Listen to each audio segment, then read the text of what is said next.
Bruh.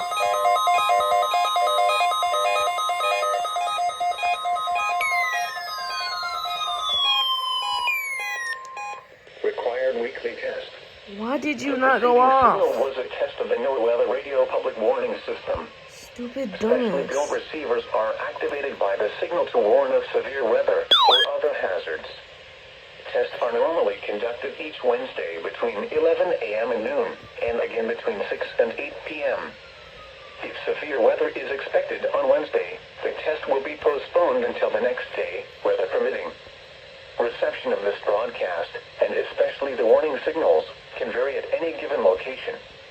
This variability, normally more noticeable at greater distances from the transmitter, can result even though you are using a good quality receiver in perfect working order. Warning alarm tones are activated on transmitters for counties where the signal is This didn't go off. insufficient strength for consistent and dependable service. For station KIH 2060 Daytona Beach, warning alerts will be activated for Volusia, Flagler, Putnam, Lake, Seminole, Brevard, and Orange counties. Yeah, at least the MD-319 works. I don't know why the hell my 911 didn't go off. Warning alerts will be activated for Brevard, Lake, Orange, Osceola, Polk, Seminole, and Volusia counties.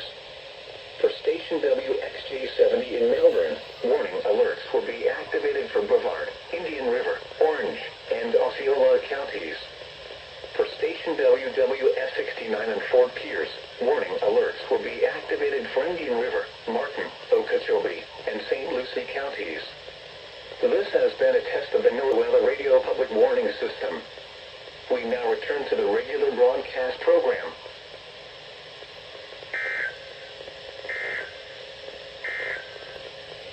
Marine forecast for the following: waters from the Volusia Brevard County line to Sebastian in I don't know why that didn't go off, but okay.